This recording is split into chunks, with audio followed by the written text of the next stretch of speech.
Hola a todo el mundo, somos Alba Gómez Gil y Joseíta y os damos la bienvenida a Meneando el Avispero, un podcast de sexología feminista, crítica y reflexiva, donde trataremos temas polémicos o controvertidos e intentaremos debatir y cuestionar todos los puntos de vista, aunque no sean políticamente correctos. Si nuestro contenido te incomoda o te remueve, habremos cumplido nuestro objetivo. Hoy vamos a hablar de estética genital, un tema a la orden del día si tenemos en cuenta que, según el último informe mundial disponible de la Sociedad Internacional de Cirugía Plástica Estética, en 2024 se realizaron más de 373.000 intervenciones quirúrgicas sobre los genitales externos y casi la mitad, el 48,4%, correspondió a personas de entre 18 y 34 años. En este episodio de Meneando el Avispero vamos a explorar qué entendemos por estética genital, qué tipos de intervenciones existen, quiénes recurren a ellas, qué motivos aparecen detrás de estas decisiones y qué papel tiene la medicina, la pornografía, la educación sexual, la presión estética y las expectativas sobre los cuerpos. Pues qué guay, un episodio muy chulo, yo creo, ¿no? Sí, además teniendo en cuenta, pues eso, lo que acontece, ¿no? todo este batiburrillo de cosas que afectan, pues me parece súper interesante. Yo creo que podríamos empezar con una definición de qué es estética genital, ¿no? Porque, bueno, lo primero porque creo que a lo mejor tenemos más noción sobre las operaciones e intervenciones de estética corporal en otras partes del cuerpo, ¿no? Pero a nivel genital, pues a lo mejor es un tema menos invisibilizado, más tabú, tal vez. Sí. Y bueno, está bien aclarar un poco de qué hablamos. ¿Por qué? Porque es verdad que en su definición, pues la mayoría de clínicas y centros de estética genital menciona que la estética genital son un conjunto de intervenciones médicas, y lo entrecomillo porque ahora podemos ver si se discute esto, médicas y quirúrgicas destinadas a mejorar la apariencia, la comodidad y el equilibrio funcional de los genitales. Más o menos esto es lo que vienen a decir la mayoría de las clínicas. Ahora bien, creo que no es lo mismo modificar o hacer una intervención en tus genitales por un motivo o por otro. Claro, es que para mí aquí el paraguas médico, no sé, o sea, esto es como un paraguas que engloba muchas cosas, ¿no? Porque claro, para mí la medicina tiene que curar, ¿no? Uh-huh. Entonces, claro, la medicina estética está curando, ¿qué está curando? La mala apariencia de algo, la mala apariencia basado en qué cánones, ¿no? Y en qué, ¿no? O sea, y qué es lo que está enfermo, ¿no? En un genital que no tenga una apariencia que sea según un canon de belleza, ¿no? O sea, aquí el punto es, si yo me hago una labioplastia porque mis labios internos, por ejemplo, son más prominentes y al caminar me rozan, ¿no? Y se me irritan y no son funcionales para mi día a día, estamos hablando de medicina. Pero no es por estética. Claro. Es medicina de otro tipo, no es medicina genital. No es una cuestión estética, es una cuestión funcional. Exacto. Entonces, cuando las clínicas de estética genital engloban dentro de su definición a todas las operaciones de medicina funcional y siguen siendo clínicas de estética, pues no sé hasta qué punto están encubriendo parte de su trabajo con la medicina, ¿no? Y metiendo dentro del mismo saco cosas que son muy diferentes. Claro, totalmente. Es que además un buen marketing vende mucho, ¿no? Y también aquí estamos hablando pues de medicina y de cirugía dentro de la sanidad privada, ¿no? Y todo esto se paga y se paga muy bien.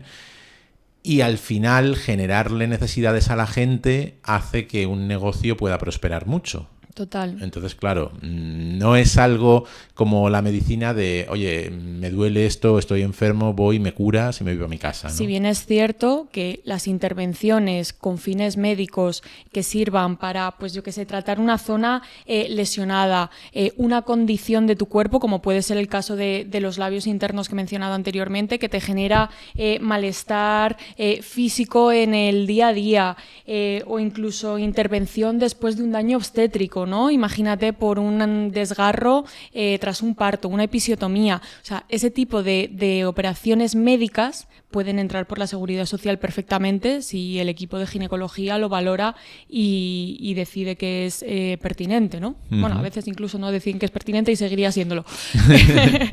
Pero ahí sí que estaríamos hablando de cuestiones médicas puramente, ¿no? Claro. Se sale ya de la parte más estética, que es donde queremos ahondar en este episodio. Eso es. Y realmente aquí, claro, O sea, creo que tenemos que desgranarlo muy bien, ¿no? Y desmigar bien todos los factores que influyen en una intervención de cirugía estética, ¿no? Genital. Uh-huh. Porque, claro, no es solo una cuestión de verse bien a uno mismo, sino también hay un tema de, entre comillas, funcionalidad, pero no de funcionalidad médica, sino también, pues yo que sé, por ejemplo, en un pene, ¿no? Pues igual la función a la hora también del grosor, la longitud, etcétera, cambia, ¿no? En una relación sexual. Entonces, aquí también hay condicionantes que no son siempre el que me roce o el que esté mal, ¿no? Fíjate, pero esto es muy interesante porque puede cambiar, o sea, yo no diría que cambia, yo diría que puede cambiar dependiendo también de los introyectos que tengamos, las ideas preconcebidas sobre qué es erótico, erotizable y qué es placentero, ¿no? Claro, y cómo tiene que ser una relación sexual. Totalmente, también, ¿no? Porque si, por ejemplo, pensamos en pues el típico mito de penes más largos producen más placer, ¿no? Que también habría que ver para quién. Esto podríamos pensar que es totalmente erróneo, ¿no? Porque al final depende mucho de la experiencia subjetiva del placer de cada persona, ¿no? Claro. Entonces, lo contrario, un pene más pequeño o más delgado produce menos placer, sería una falacia, ¿no? Claro, justo, nunca mejor dicho. Una falocia. Exacto. Pero bueno, podemos, si quieres, también hablar un poco de estos porcentajes, ¿no? De este estudio, ¿no? que teníamos sobre la que hace la Sociedad Internacional de Cirugía Plástica, ¿no? Que efectivamente pues el 48,4% de las cirugías de genitales externas, ¿no? se han registrado en personas entre 18 y 34 años. Uh-huh. Cosa que es bastante... O sea, colisiona bastante con la idea que venden las clínicas de que estas intervenciones se hacen por un tema también de rejuvenecimiento genital, ¿no? Uh-huh. Y a mí eso es algo que me desconcierta, ¿no? Porque sí que es cierto que al final la presión estética que hay en la sociedad, pues bueno, pues con el porno, con el cine, con los medios de comunicación, los anuncios, etcétera, es a erotizar la juventud, ¿no? Entonces podríamos pensar, pues que bueno, pues igual que se hacen operaciones de cirugía estética con, por ejemplo, un pecho caído, y dices, claro, con la edad el pecho cae, pues entonces yo lo coloco, ¿no? Lo subo para que esté firme. Uh-huh. En este caso no siempre es así. O sea, podríamos pensar que es como, vale, una vulva de una persona de una edad avanzada, pues igual hacemos algo para que parezca joven, pero en realidad es que las personas que se están haciendo este tipo de intervenciones tienen 20 y pico años. Entonces, ¿qué es lo que realmente está pasando? O sea, yo creo que también lo que está pasando es que cumples los 18 años, no has tenido una educación sexual donde te hayan enseñado diversidad genital para tú poder tener este imaginario más amplio y entender tu genital como dentro de esa diversidad y como perfectamente normal, ¿no? Y llega ese momento donde tus únicos referentes han sido pues la vulva de la Barbie, la pornografía o 3 o 4 publicaciones, libros, pelis, etcétera. Y claro, quieres intentar que tu genital se parezca lo más posible a aquello que consideras normal, ¿no? Como anécdota, en los talleres de educación sexual en primaria, sobre todo en quinto y sexto, tenemos una imagen de ilustraciones donde aparecen diferentes vulvas, pues como, no sé, 25 o 30 vulvas distintas, ¿no? Y me hizo mucha gracia una vez que al proyectar estas ilustraciones en una clase hubo un chico de sexto de primaria que preguntó, ¿y cuál de todas es la normal? Claro. Porque veía esa diversidad y decía, vale, ¿cuál se supone que está bien? ¿No? Y les llamaba muchísimo la atención pues las que tenían labios asimétricos, por ejemplo, algo perfectamente habitual. Las que tenían a lo mejor los labios internos más grandes que los labios externos. De ahí también la actualización de esta terminología. Seguramente muchas de las personas que nos escuchen han nombrado o han escuchado nombrar a los labios internos y externos como menores y mayores, ¿no? Cuando muchas veces los que se llamaban menores, que en realidad son los internos porque están más cerca del introito vaginal, pueden ser más grandes de tamaño que los labios externos, que antes se llamaban mayores. Entonces, bueno, que al final pues el poder conocer esta diversidad es lo que hace normalizar tu vulva, tu pene, tus pechos, tu ano, lo que sea, ¿no? Y además aquí es una cosa muy, muy interesante porque ¿a quién le interesa que los labios se sigan llamando mayores y menores en lugar de internos y externos, ¿no? Porque claro, si son internos y externos, pues con que estén en su sitio, ¿no? Ya está bien, ¿no? Pero hay unos dentro, otros para afuera. Ya está, Perfecto. punto y final, ¿no? Pero si hay unos menores y mayores, si tú tienes los menores más grandes que los mayores, ya hay algo que arreglar. Estás alimentando a la industria con tus Claro, labios. simplemente con la propia, fijaos, claro, lo que decimos muchas veces, ¿no? Sí. Lo importante y lo potente que es el lenguaje.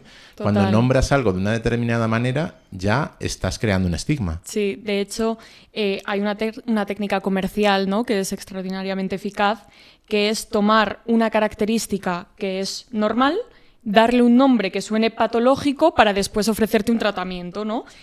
Por ejemplo, si una clínica te dice que tienes los labios grandes, no te está vendiendo nada, ¿no? Pero si te dice que tienes hipertrofia de labios internos, hostia, yo tengo que tratarme la hipertrofia. Claro, es que hipertrofia suena fatal, o sea, claro. Yo nunca querría tener hipertrofia de nada, claro. Totalmente. O si escuchas rejuvenecimiento vaginal, pues ya estás presuponiendo que tienes una vagina anciana que tienes que recuperar, ¿no? O hacer que vuelva a ese estado juvenil de alguna manera. Entonces, bueno, esta cosa del lenguaje es bastante importante, la verdad. Además, teniendo en cuenta que vivimos en una sociedad en la que lo juvenil, ¿no? Lo jovial es lo que está bien, ¿no? Ah, ¿qué aspecto más jovial tienes, ¿no? No se dice nunca a nadie ¿qué aspecto más experimentado tienes, ¿no? Y es como... Bueno, depende, porque un hombre madurito sí. Es más erotizable, pero una mujer madurita no tanto. Es una sociedad patriarcal, ¿no? Sí. Aunque bueno, esto también va cambiando, ¿no? Un poco, depende del fetiche, depende lo que sea, ¿no? Pero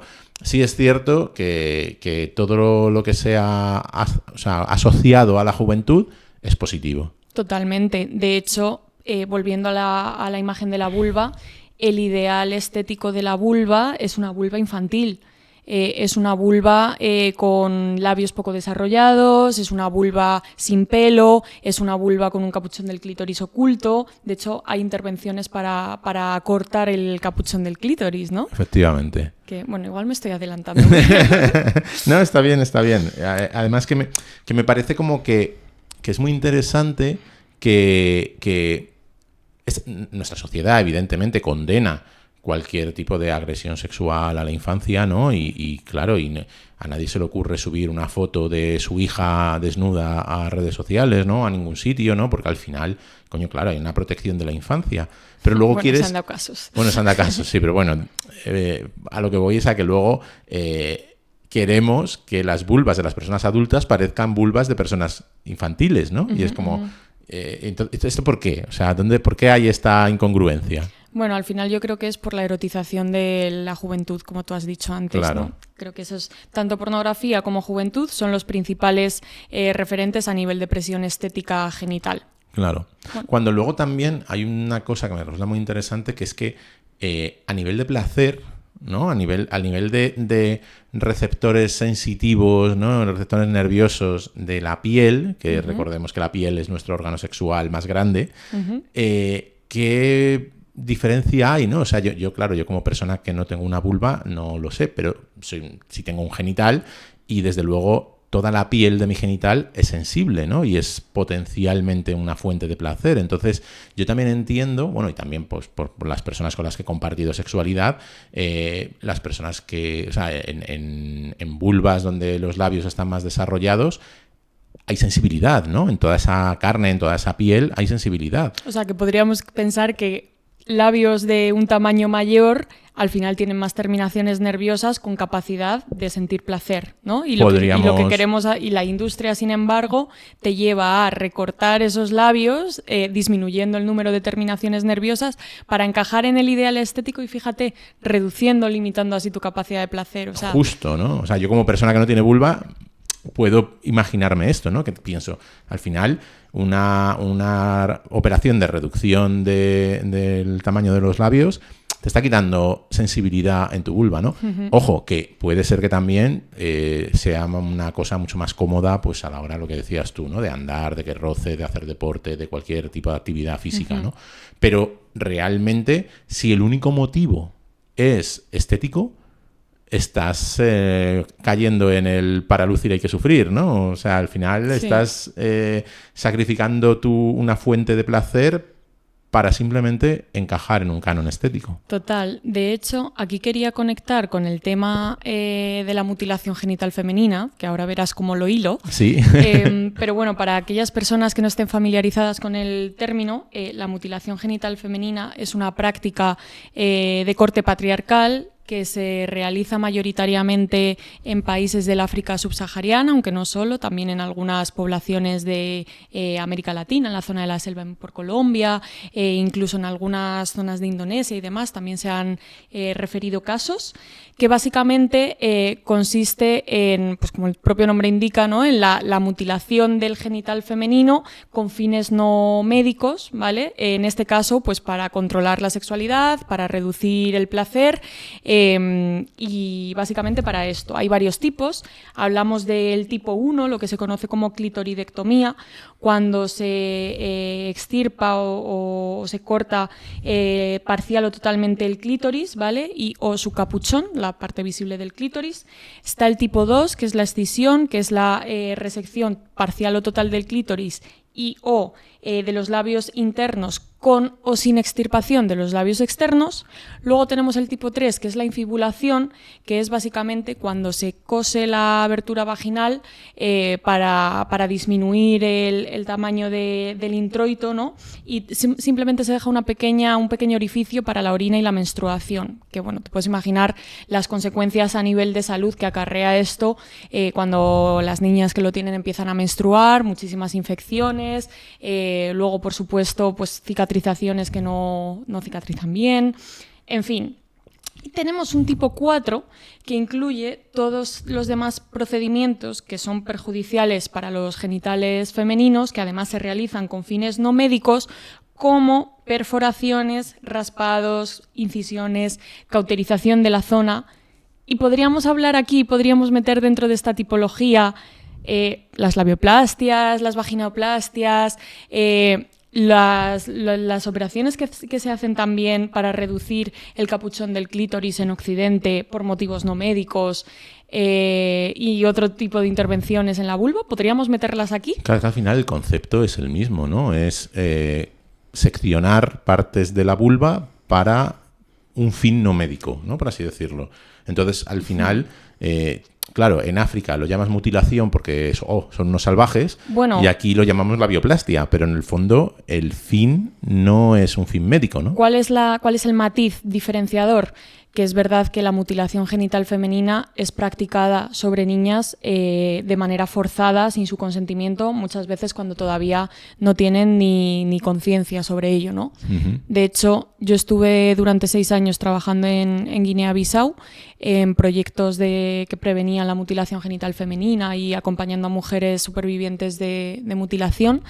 Y una de las cosas que me comentaban es que cada vez se hace a edades menores porque de esta forma, bueno, por un lado son dos cosas, ¿no? Por un lado es que en este país, como en la mayoría de aquellos en los que se practica, la mutilación genital está prohibida por ley, por lo tanto quien la practique podría ir a la cárcel, ¿no? Entonces, en estos países lo que están haciendo es hacerlo cuanto antes mejor para que las niñas no recuerden que se les ha practicado esta intervención, ¿vale? Y de hecho, por eso crecen sin conocer cómo es su vulva, sin tener ningún tipo de referente. Además, sus compañeritas tienen lo mismo, ¿no? Y este es otro de los motivos, ¿no? Que si no saben cómo es su vulva porque no tienen esos referentes, pues no pueden denunciar nada, evidentemente. Entonces, claro, no es lo mismo lo que se alega para contrarrestar esta crítica que se hace de la supuesta mutilación genital femenina a través de labioplastias en Occidente y demás, es que en estos países africanos se hace sin el consentimiento de la persona, se la fuerza a esta práctica, mientras que en Occidente pues es una decisión de mujeres adultas, ¿no? O personas con vulva adultas que, por el motivo que sea, quieren someterse a este tipo de intervención estética, desde su autonomía personal y su empoderamiento. Vale, pero también, o sea, digamos que ese matiz de, evidentemente, ¿no? En África pues se hace, o en África y otras partes del mundo, se hace de una forma forzada, ¿no? Es claro, no hay un consentimiento y es que aunque lo hubiera, no lo habría, porque son niñas. Entonces no hay capacidad de consentir, ¿no? Pero también decir que las personas en Europa, ¿no? En el mundo occidental, adultas lo hacen voluntariamente, sin ningún tipo de presión forzada ni nada, bueno, tiene también ciertos matices, ¿no? Porque ¿quién tiene una educación sexual integral estupenda que le permite conocer toda la diversidad de vulvas y trabajarte la autoestima, porque a lo mejor tú tienes una educación sexual increíble, has tenido mogollón de referentes y, oye, pues en este momento vital no te gusta tu vulva y quieres hacerte una operación estética porque puedes y porque te la vas a pagar con tu dinero y para eso lo tienes, ¿no? Para utilizarlo como te dé la gana. Y también quien tiene un círculo de personas en su red de relaciones sexuales que nunca le han estigmatizado por nada de su cuerpo, ¿no? Y que nunca le han creado ningún complejo por ninguna cosa que tengan de su cuerpo, sea la vulva, sea los pechos, sea lo que sea, ¿no? Entonces, también yo creo que muchas personas que acuden a esto, teniendo en cuenta que también son personas de 20 y pico, 30 y pocos años, quizá lo hacen libremente desde un punto de libertad bastante condicionado, teniendo en cuenta que viven pues en una sociedad patriarcal, ¿no? En una sociedad sin diversidad, sin educación sexual, etcétera. Claro, lo que pasa es que es verdad que hemos pasado de un modelo que era muy proestético, ¿no? De sí, hija, tú opérate porque así pues vas a estar mejor, ¿no? Y esto, bueno, ya no solo a nivel genital, con operaciones faciales, de pecho, por ejemplo, también, ¿no? Claro. Bueno, si es que se te han quedado las tetas después de dar a luz y de la lactancia, echas unos pimientos verdes fritos, pues claro, levántatelas, ¿no? Claro que sí. O sea, hemos pasado de el incentivo a si te operas eres víctima del patriarcado. Claro. ¿No? O sea, del mensaje contrario de no eres feminista, no estás empoderada, has sucumbido a la presión del patriarcado de operarte y a lo mejor ni lo uno... Bueno, lo primero igual deberíamos dejar de opinar de la gente y de sus cuerpos. Eso para empezar. Pero desde luego esos extremos, ¿no? De blanco o negro, no sé tú cómo lo ves. A ver, yo lo que veo es que al final está claro que las mujeres lo hagáis como lo hagáis, lo hacéis mal, ¿no? Porque si no os operáis, pues estáis estéticamente fuera del canon de belleza y no sois atractivas, ¿no?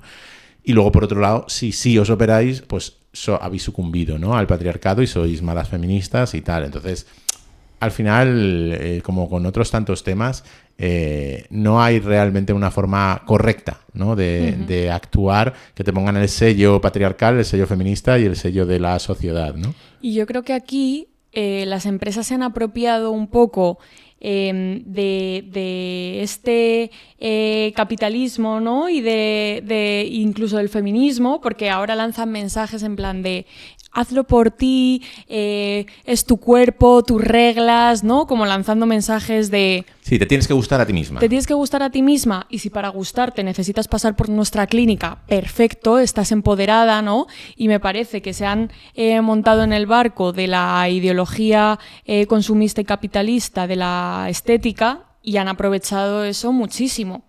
Porque al final están utilizando un lenguaje que es aparentemente emancipador, empoderador y tal, para vender su producto, básicamente, y la adaptación de los cuerpos a un canon que es totalmente normativo. Claro. Y un canon que además... Y restrictivo. Sí. Y un canon que además responde a una sociedad que representa el cuerpo de las mujeres, bueno, y de los hombres también, de unas formas muy concretas, ¿no? Entonces, siempre, pues eso, tú ves una peli, si sale un cuerpo desnudo, no sale un cuerpo desnudo gordo, no sale un cuerpo desnudo con discapacidad, no sale un cuerpo desnudo de, yo qué sé, trans o lo que sea, ¿no?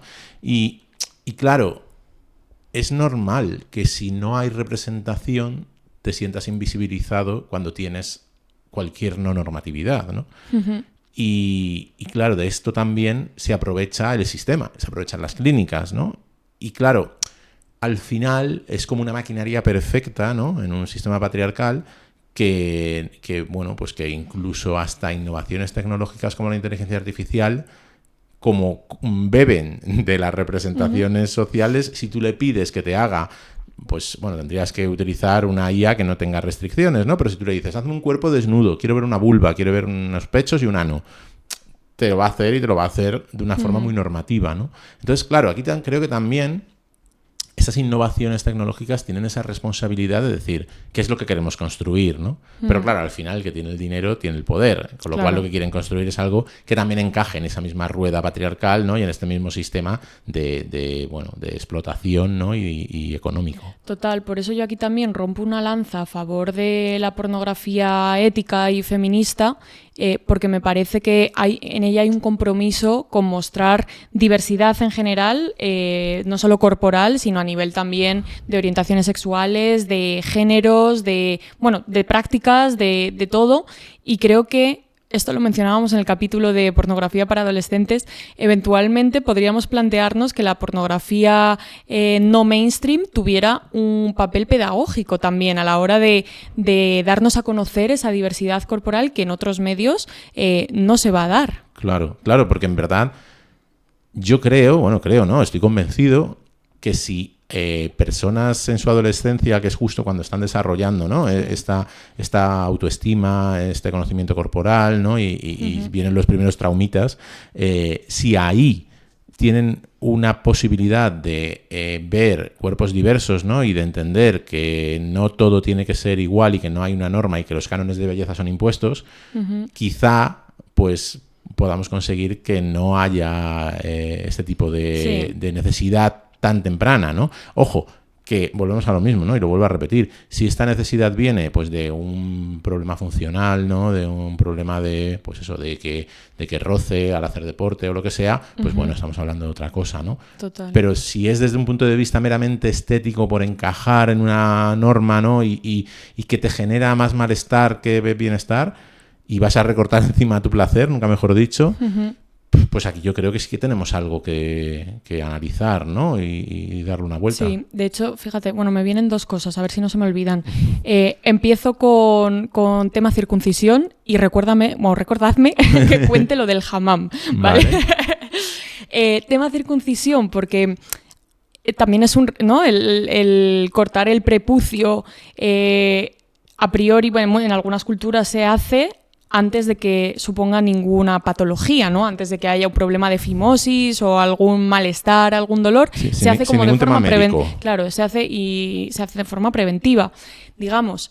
Y esto al final, decíamos, la piel tiene terminaciones nerviosas, el prepucio además tiene la función de recubrir el glande del pene y protegerlo, ¿no? Tanto de infecciones como de sensibilidad, porque la cabeza del pene, el glande es muy sensible. Cuando se recorta esta parte de piel, deja expuesto ese glande del pene, y las personas que yo he hablado de este tema con personas que han sido sometidas a circuncisiones por unos y otros motivos, y refieren haber perdido sensibilidad en esta parte de su piel, ¿no? Entonces, creo que este tema, por ejemplo, tampoco está muy debatido o muy como puesto un poco a revisión, pero creo que tendría que hablarse también, ¿no? Porque al final es una mutilación genital. Sí, y además pasa un poco como lo que decías antes de las niñas de Guinea-Bissau, ¿no? Las personas que son sometidas de forma forzada, claro, porque aquí también hay un componente religioso, ¿no? y social muy potente, y si te hacen esta intervención cuando eres muy, muy, muy pequeño, hay mucha gente que te dice, yo sí que tengo mucha sensibilidad, yo no perdí sensibilidad, pero ¿a qué edad te hicieron esto? ¿no? Igual no recuerdas cómo es la sensibilidad que tenías antes y cuál que tenías después. Totalmente. Entonces habrá que hablar con gente adulta, ¿no? O con gente que lo haya vivido.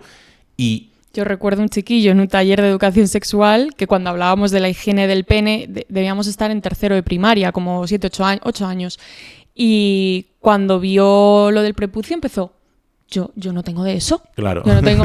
Claro, y se quedó como súper impactado porque no debió tener la operación de bebé y nunca le habían contado que él había tenido un pene diferente, ¿no? En algún momento. Entonces fue como... Y fíjate qué traumático, ¿no? Pensar que tu cuerpo, o sea, imagínate que a ti te hubieran dicho, es que ahora de repente acabas de descubrir que es que tenías 6 dedos, pero te cortaron uno cuando naciste, ¿no? Y es como, bueno, ¿y por qué no me lo habéis dicho, ¿no? Claro, porque no me lo habéis contado, porque tomasteis esa decisión por mí, que condicionante, fines médicos, ¿no? Siempre justificados, Claro, ¿no? Claro, no estamos hablando de eso, pero sí. Y bueno, cuéntalo del hammam. No, y lo del hammam es que yo...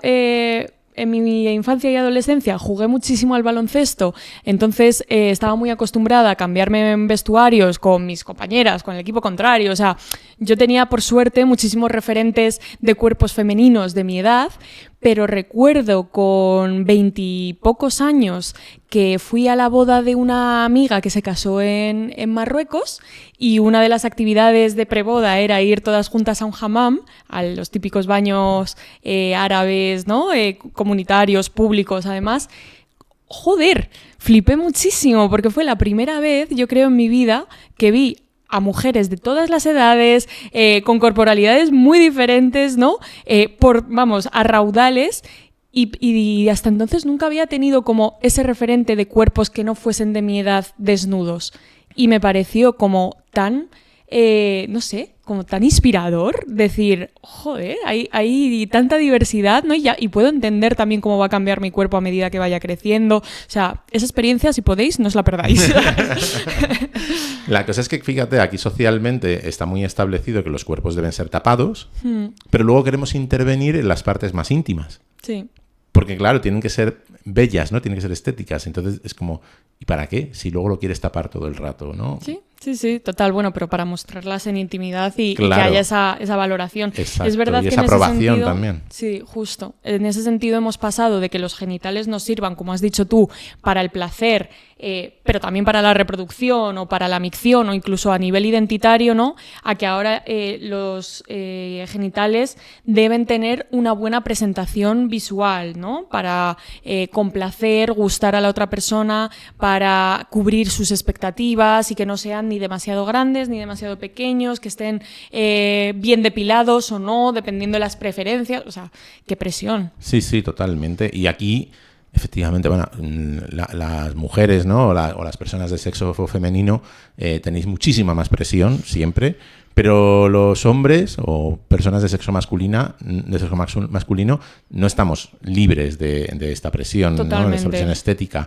Y con nuestros genitales también pasa, ¿no? Y efectivamente hay muchas intervenciones estéticas, médicas estéticas, de engrosamiento de pene, por supuesto, de alargamiento de pene, ¿no? Del escroto para reducir la piel escrotal o hacer lifting, eliminar arrugas. O sea que también hay intervenciones, ¿no? Pues eso, de quitarte arrugas del escroto. Lisito. Claro, o el clásico blancamiento anal, ¿no? Ese tipo de cosas. Y es interesante porque, aunque evidentemente creo que era como el 90%, ¿no? El 80 y pico % de las personas que pasan por eso son mujeres. O sea, por esto me refiero, por operaciones estéticas, ¿no? Genitales.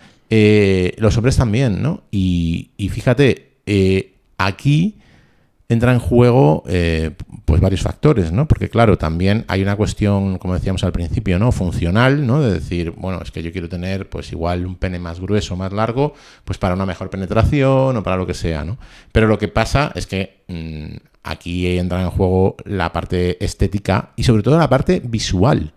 Porque hay una parte, por ejemplo, hay una intervención que es el alargar el pene cortando el ligamento suspensorio, ¿vale? Que para las personas que no estén familiarizadas con estos conceptos, pues hay un ligamento que sujeta como el pene cuando está flácido, ¿vale? Y al cortarlo, pues como que se descuelga un poco y entonces parece un poco más grande, más largo, sí, exacto, con más longitud. Pero cuando está flácido, porque cuando está erecto es igual, porque el ligamento suspensorio no tiene función de sujeción cuando el pene está erecto. Pero aún así muchas personas pasan por estos procedimientos. Bueno, y la terminología de pene de carne o de sangre, ¿no? En función de cómo tienes el pene en estado de reposo, si menor de tamaño o mayor, en función de, bueno, esto. Y para este episodio hemos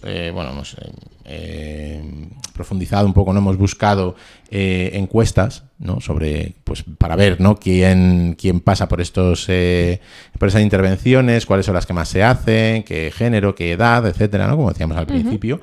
Y un dato muy interesante que yo había visto en esta encuesta, que es la de la ISAPS de 2024, porque de 2025 todavía no la hemos encontrado, habla de que muchos hombres, ¿no? Y también esto es mezclado con estudios que he encontrado, ¿no? de PubMed, que muchos hombres van por querer hacer más grueso o más largo su pene, pero luego descubren que es de tamaño normal, ¿no? Uh-huh. Que su pene está en el tamaño medio, uh-huh. O sea, que no es estadísticamente pequeño. Uh-huh. Y muchos de ellos, al descubrir esto, pues no se hacen la intervención, uh-huh. ¿vale?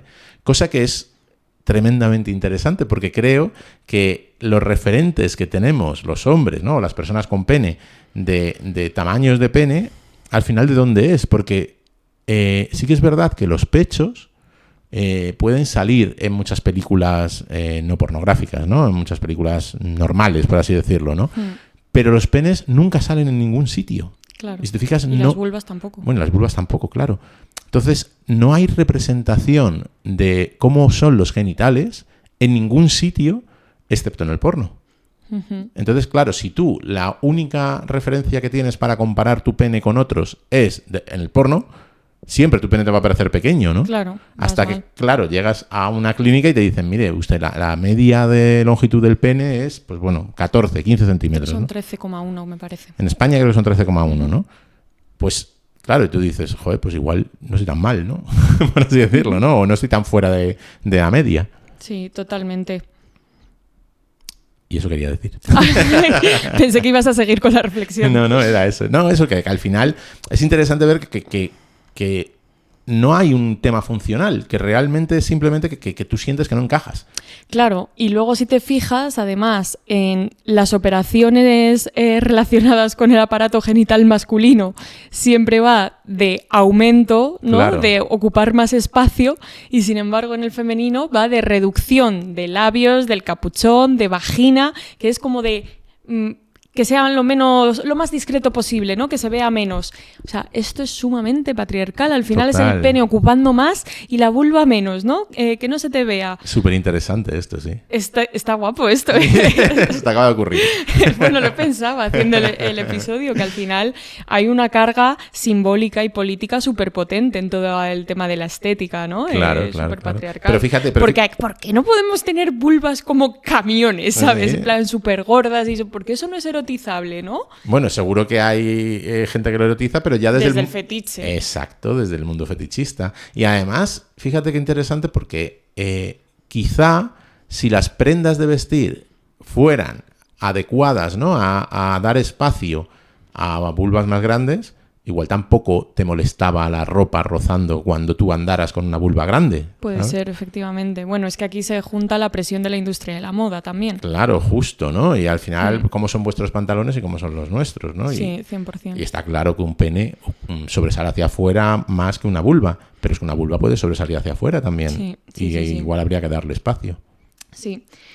¿Y qué más? ¿Qué más tenemos por aquí? Bueno, siguiendo un poco con los datos que has comentado, fíjate, de esas 373.531 operaciones genitales externas, 210.633, o sea, más de la mitad, son labioplastias. Justo. O sea, es la que se lleva la palma de todas las... Pero es que 75.000 son rejuvenecimientos vaginales quirúrgicos para que la vagina pues se vea más joven, menos flácida. Y puedes decir, claro, porque imagínate, después de un parto, ¿no? Después de varios partos, en fin, desgarros, etcétera. No, o sea, es que insistimos en que esto se practica de los 18 a 35 años en muchas mujeres y personas con vulvas que a lo mejor no han pasado todavía por esa etapa reproductiva, ¿no? Y luego ya hay 87.000 y pico intervenciones genitales externas de otros tipos. Uh-huh. ¿Vale? Fíjate, y de aquí también se saca que solo el 9,2% se corresponde con personas de más de 50 años. Súper interesante eso. Claro. O sea, yo creo que según vas cumpliendo años también te la vas sudando todo. Sí. En plan de, mira, esta es mi vulva, ¿la quieres o la dejas? ¿Sabes? Claro. O sea, yo creo que es porque la vulva de las parejas sexuales o los penes o genitales de las personas de tus parejas sexuales están igual. Y dices, mira, pues ya está, esto es lo que hay, ¿no? Y está bien así. Y ahí yo creo que también más trabajo de aceptación corporal, de autoestima. O sea, para mí, un compromiso de las clínicas de estética genital sería la de, por supuesto, informar, ¿no? Y luego yo recomendaría también terapia sexual a todas las personas que quieran pasar por una clínica de esto es súper controvertido, que quieran pasar por una clínica de estética genital, porque es que a lo mejor con 5 o 10 sesiones de terapia entiendes que no hay ningún problema en que tu vulva sea así. O a lo mejor no, a lo mejor después de esas 10 sesiones de terapia dices, pues es que yo lo que quiero es hacer uso de mi autonomía y mi soberanía corporal, pagarme la operación y es que ole mi coño operado. Perfecto también, ¿no? Sí. Pero me parece como que, a ver, es coña, no recomendaría esta terapia, pero sí que este ejercicio como de entender el desde dónde y el cuestionar me parece súper importante. Sí, a mí también, ¿eh? Yo estoy de acuerdo. O sea, no lo pondría obligatorio por ley, pero me parece que debería haber ahí un punto. Aunque también es verdad que es un poco fuerte el decirle a una persona, oye, no te operes porque necesitamos que tu cuerpo represente la diversidad y te necesitamos empoderada y con tu soberanía corporal a tope. O sea, es que al final el cuerpo de las personas tampoco son campañas pedagógicas, ¿no? O sea, qué presión también tener que ser coherente con absolutamente todos los mandatos críticos del sistema. Pues tampoco es eso, ¿no? Sí, justo. Y además, ya como última idea que tengo para el episodio, hay una parte que a mí esto me choca mucho, ¿no? Porque, claro, yo como persona que tampoco me influye mucho todo el tema de la moda, ¿no? Y de los cánones estéticos de belleza y tal, bueno, pues, pero por mi forma de ser, ¿no? Y tal, veo como súper incoherente que haya algo que se ponga de moda que suponga una modificación de tu cuerpo, ¿no? O sea, bueno. Claro, o sea, que se ponga de moda, por ejemplo... La depilación láser. Claro, es decir, te quitas el pelo para siempre. Esto está pasando. Claro, ¿y qué pasa si dentro de, yo qué sé, 1 año, 2 años, 5 años, me da igual lo que sea, se pone de moda el tener mogollón de pelo? Pues ya no. Pues ya te lo has quitado, pero... Bueno, pues te harán un injerto, ¿no? O lo que sea de pelo en el genital. A Turquía a ponerse pelo todo el mundo en el genital también, claro, pero a mí me parece como muy fuerte que hay una moda de, no, es que la vulva tiene que ser pequeña, recogidita, sin labio, no sé qué tal, y todo el mundo tal, y luego de repente, quizá dentro de 3 o 4 años, alguien ponga algo de moda relacionado con esto y diga, no, es que ahora la moda es tener los labios hacia afuera, prominentes, que dan mucho placer, porque, yo qué sé... Porque de repente en el porno se empieza a visualizar más, por ejemplo, ¿no? Por ejemplo. O porque yo creo que también, como a veces erotizamos lo novedoso, igual la industria pornográfica de repente cambia, ¿no? Claro. Y esto que te llama la atención y qué tal, tiene más views y empieza a funcionar y se empieza a convertir en tendencia. Claro, entonces... que, no sé, me remueve muchísimo ver como que se modifican los cuerpos, sobre todo los cuerpos femeninos, para entrar en un canon de belleza que es cambiante. Porque si fuera estándar y hubiera sido así desde la época de los griegos, pues todavía podríamos decir, bueno, pues sabes que es para siempre, ¿no? Pero es que igual dentro de 2 años o de X no es así. Entonces, total. Qué potente esto. Por eso yo decía que al final... vale la pena hacer ese ejercicio de reflexión individual, porque si al final la solución individual es pasar por quirófano o por un centro estético, ¿no? Estaba pensando en la depilación láser, por ejemplo, al final alimentamos o reforzamos el problema, entre comillas, colectivo. Claro. ¿No? Entonces, bueno, creo como siempre en este podcast... el espíritu crítico es lo que más nos interesa que exista. Sí, justo. Porque al final lo personal es político y lo político es colectivo. Bueno, dicho esto, yo creo que está. Además, tengo cita en la depilación láser. Es broma. Eres una traidora. Soy hereje de... Traidora del patriarcado. Sí. ¿Se te ha quedado algo en el tintero? Nada, ya está. Con esto podemos ir cerrando. Bueno, ya sabéis que el mes que viene vamos a descansar. Bien. Os deseamos un feliz verano a todas, todes, todos. Y nos vemos ya el último día de mes de septiembre. Eso es. Disfrutad mucho del calorcito al que le guste y al que no, pues ¿qué le vamos a hacer? Y nos vemos en septiembre. Hasta luego.